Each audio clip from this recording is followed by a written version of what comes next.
Hi, this is Uttara. I'm working with Black Swan Business Setup Services as a business consultant.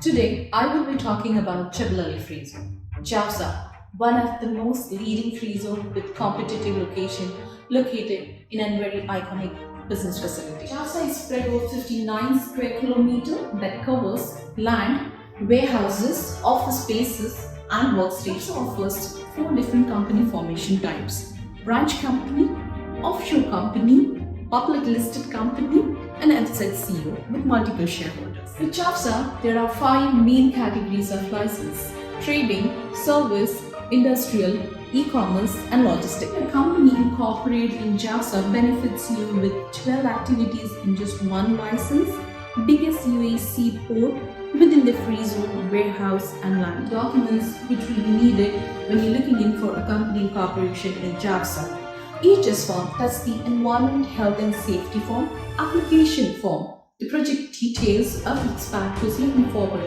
to incorporate a company in Jafza, his profile and passport copy, Emirates ID if available. Registration with Jafza cost you 85,000, immigration card 82,500, trading license 85,000. If you're taking more than 7 activities with 2 groups, 88,500 for the license. If you're going for a premium license like general trading, logistic, 15,000. So, if looking in for incorporating a company with Jafza, call me on +971 5546 5291. Thank you.